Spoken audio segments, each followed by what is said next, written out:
Welcome to Scary Story Podcast. Our stories today are about places, those with unexpected visitors. My name is Edwin, and here is a scary story.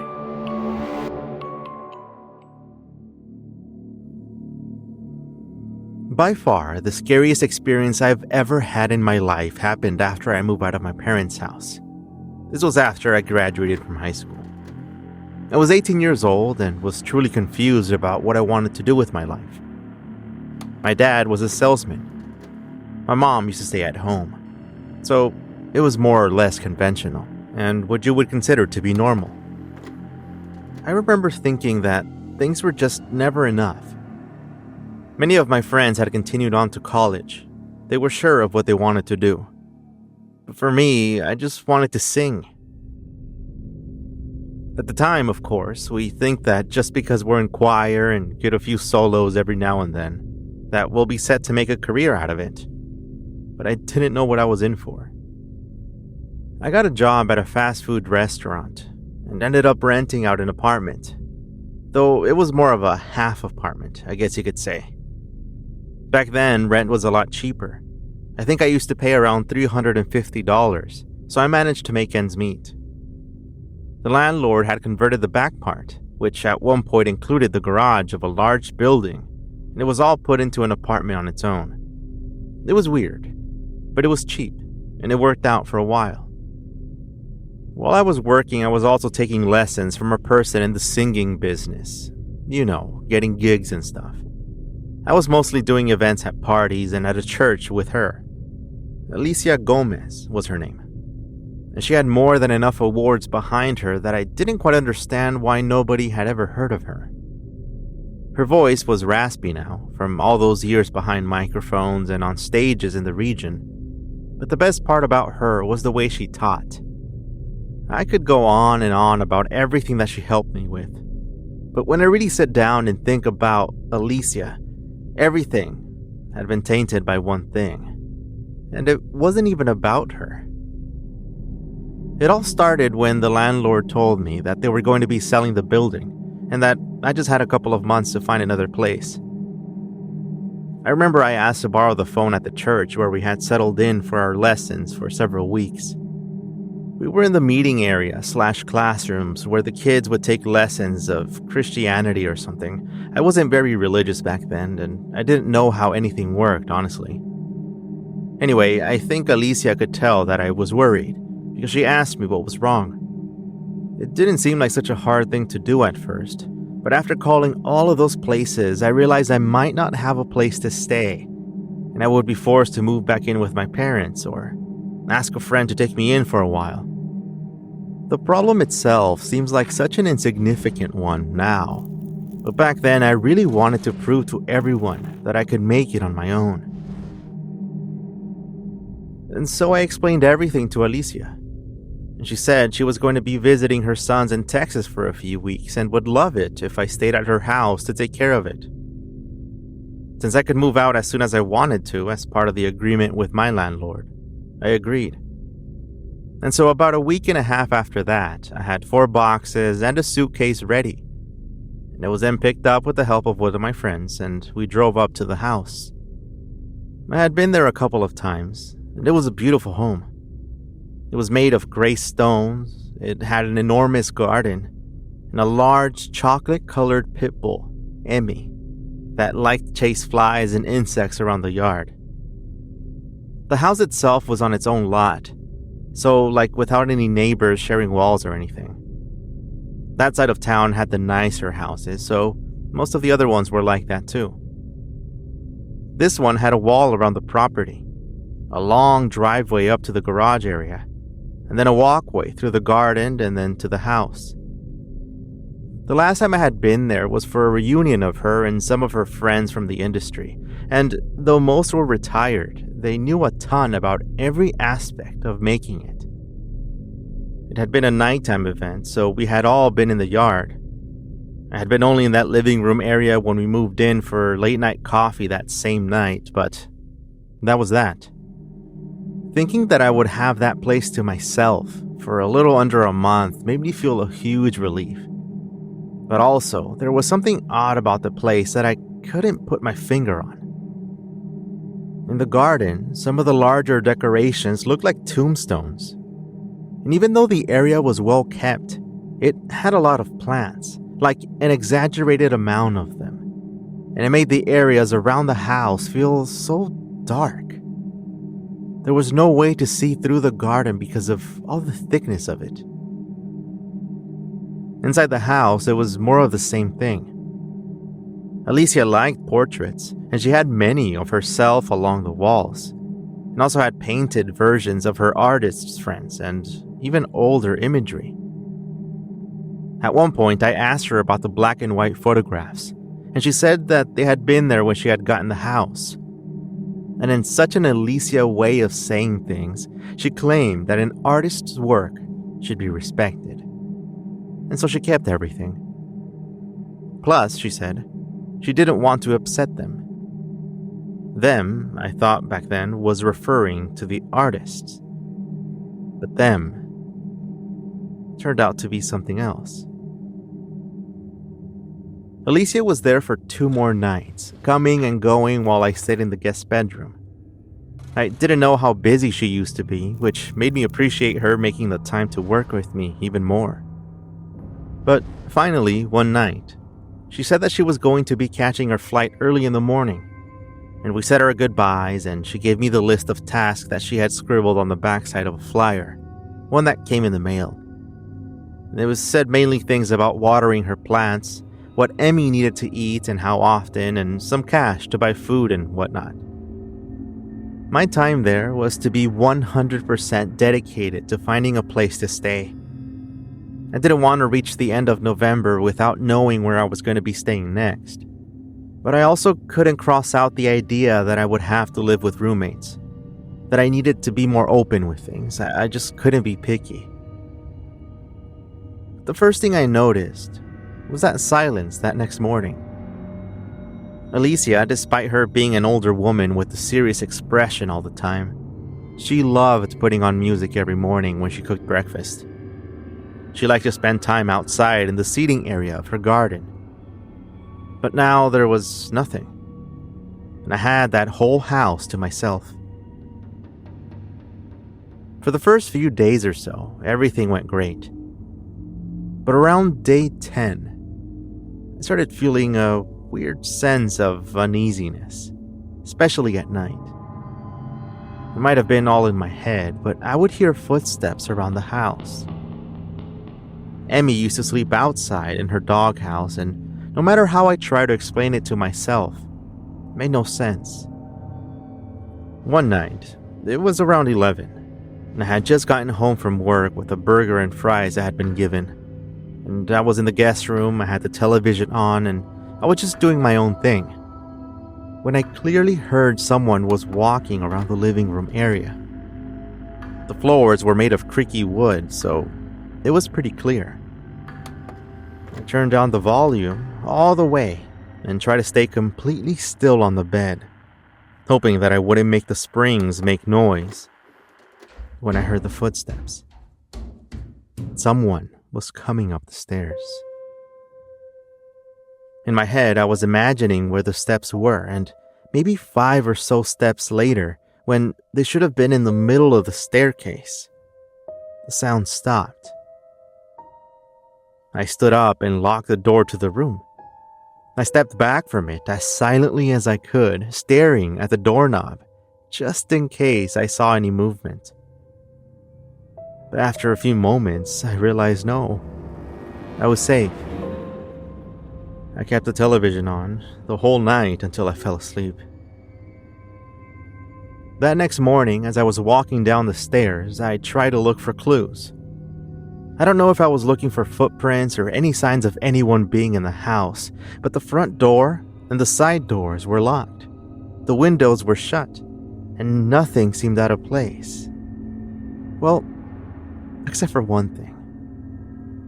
You see, when I was walking up the stairs a little while later, I noticed that along the hallway on the side where Alicia's room was, one of her portraits was leaning against the wall, on the floor. I just left it like that, assuming that maybe I hadn't noticed it had already been that way.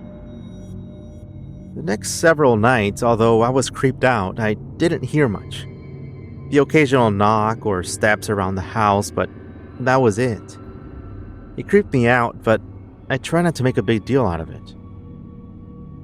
But it was on that third week, just a couple of days before Alicia was going to return, when I found out what it was. Now, I don't know what time it was, but Emmy started barking uncontrollably from out in the yard. I looked outside and found her growling at one of the windows of the house. And I was just about to open mine to get Emmy's attention. But then, I heard noises from inside of the house. Emmy then yelped and whined and backed away toward the garden. She lay down on the grass and she kept still. Now completely quiet. You know how when a trained dog gets called or told to lay down? That's what she did. I wanted to find out what the noises were, and realizing that I would probably never get the chance to stay there again and figure it out, I made up my mind to walk out of the room and peek out from the railings of the upstairs hallway. It sounded like someone was walking around, or arranging objects in the living room area of the house. And so I opened up my door and stepped out quietly. I leaned toward the handrails. There was something there. I could clearly see a woman floating from the living room area toward the bottom of the stairs. She wore a long black skirt and a white blouse, her hair up, in a style I had only seen in old movies. I was frozen, but not in fear, though I definitely felt it. But it was as if my body just wouldn't react, and yet I still wanted to find out who she was. I didn't put two and two together. And I just watched as she moved up the stairs toward the hallway, toward me. When people tell you about a ghost that they saw, they usually say that they couldn't see its face. But I could. I remember it still. And she looked right at me before she disappeared. The house was completely still after that. And I remember that walk back to my room, maybe just 9 or 10 steps, but still, those chills and how my conception of reality was shifting at that very moment, with every step etching itself even more into my brain. I don't know how I slept that night with the footsteps, the movement. It was as if the house itself was alive. And I kept imagining that woman and her face looking right at me. When Alicia got back and asked me how everything was, I told her, in that tone that showed that I wasn't exactly afraid, but that I noticed something was off. She knew what I was talking about and stood in silence for a while, lost in thought. Eventually, through a sigh and a half smile, she looked away and said to herself that maybe it was time to put her portrait back.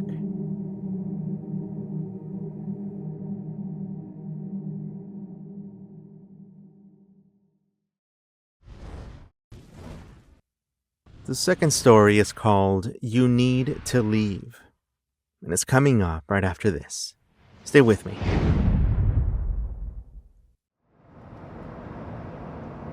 It was at one of those old motels that you find along the road, you know? Me and 2 other people I had met at school had the idea to go to the Grand Canyon. And even though we hadn't known each other for long, we became friends. And we thought it would be cool and adventurous. Something to do right before the spring semester started. From the north part of California, you have to go either through the mountains or around them. Either through the north or the desert in the south, and we decided to go through the desert. I'm not sure of the name of the place, but it was one of those generic ones, like Mountain Inn or like Canyon Motel. It was right before going through one of the passes where there's nothing around for miles.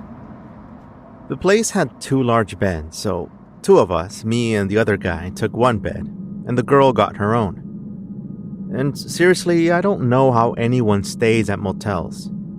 I've refused to do so ever since, and even though not every one of them is bad, or, has a weird thing going on, I'm telling you, this one had the strangest vibe to it. It was hard not to notice it. There were no other places or businesses around it for miles except for an old gas station that wasn't even open 24 hours like we're used to. The attendant at the front was this old guy, not trained well in customer service at all, and the room reeked of smoke, and even though there was a huge no smoking sign on the back side of the door. We were all tired, so we didn't speak very much. Plus, I was the one that had chosen the place we were going to stay at through an app, and I didn't want to be the one to say, "Hey guys, do you notice how creepy this place is?" I stepped out of the room for a bit just to get some air outside. I hadn't really seen snow in my life, except for one time when we drove by a snowy road when I was a kid, so I wanted to check out the area. When I stepped out into the hallway, I happened to see what seemed like a very tall person walking around the corner in the direction that I would be walking to. I normally avoid people, so I don't have to say hi or anything, but there was no other way for me to go, and so I kept walking. I passed by the area where the other person should have been, but instead of finding a hallway or some other room, I just found a tiny nook, not even large enough to be a waiting room. It only had a snack machine, a drink machine, and something I'm assuming was the ice machine, though it said that it was out of order. There was no one else, and there was nowhere to hide. I figured it must have been all in my head, so I went out toward the entrance and stood around the benches. I was out by the parking lot, looking around. 2 other cars were there that night, and they were on the other side of where ours was. That stillness in the night was incredible. Growing up in Southern California, you never get that type of quiet anywhere. But it was too cold for me. So after a few minutes, I turned around and walked back inside, and that's when I saw the silhouette again. It was turning toward the same area I had seen it the first time. The vending machines were. This time, I was sure that I had seen somebody. A tall figure, a man, wearing a long coat, all in black, and turning the corner. But once again, after I passed by there was nothing. I went back to the room where my 2 friends were, and they were getting ready to sleep. My spot was over by the window where the heater was. So I just got ready for bed while all 3 of us talked for a bit about what we would be doing the next day. The conversation died on its own, and soon everyone was fast asleep. Not much time had passed before I was woken up by a light tapping on the window. A persistent one, like they were trying to get my attention. I laid perfectly still to see if maybe it would stop on its own, and after a couple more taps, everything was silent again. I thought it must have been someone from outside, a homeless person or some other guest that was confusing the room's window with someone else. Maybe they had forgotten their key or something. All I could hear was that soft humming of the heater next to me, and for a brief moment I thought that maybe that was the cause of the tapping. With that relief in mind, I was able to relax a bit, and then just when I was about to go to sleep, I heard it again. This time it wasn't just a tap. I could hear a faint whisper, saying clearly, "You need to leave." The thing was that the voice wasn't coming from outside of the room, but right in there, right in front of me by the foot of the bed. I remember smiling to myself, nervously wondering what was happening, but I was also trying to talk myself out of thinking that it was anything other than my own imagination. Then I heard the tapping again. This time I turned my head toward the window, only to see the tall figure of a man standing right against it, looking angrily toward me. He whispered, You need to leave. I sat up, leaning toward the headrest, trying to scream, but with nothing coming out. I tried to shake Tejas, my friend, awake, but he wouldn't budge. I don't know how long I spent trying to avoid looking at this thing's eyes, but before I knew it, I was awake. I just opened my eyes, looking straight up at the ceiling. The whole thing had been a nightmare, and it was gone. I was safe. Through the glow coming from the outside, I could tell that my friends were sleeping.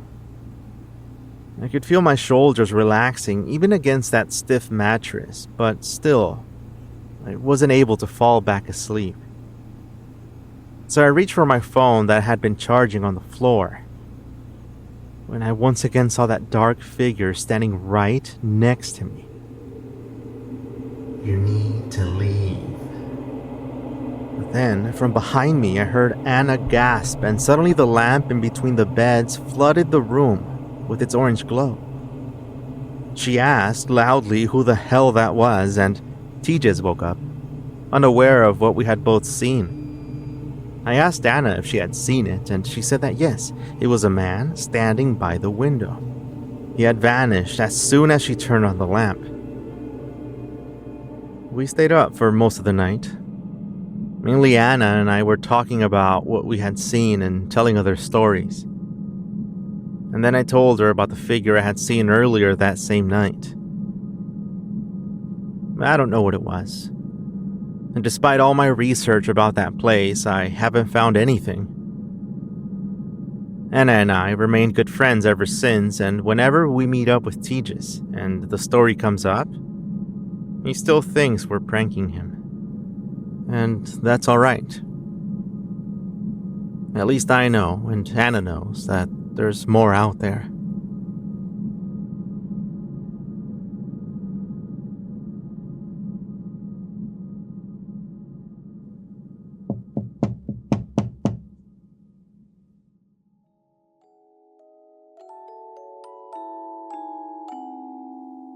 Scary Story Podcast is part of the Scary FM collection of podcasts. You can get ad-free episodes by visiting scaryplus.com or via our Apple Podcast channel. Up next, be sure to search for True Scary Story on your app to listen to true accounts from people who lived through them. You can get in touch with me over at edwin.fm or via email. Also, a huge shout out to my patrons Chata Perez, Amy Garcia, Jill Boyett, Ellie Tucker, Samantha Paz, Shay Quira, Crystal Calvin, and River Donkey Adventures for your support over at Patreon and for the supporters trying out Scary Plus. Our community is growing and it's all thanks to you. Thank you very much for coming back and listening to my stories. See you soon.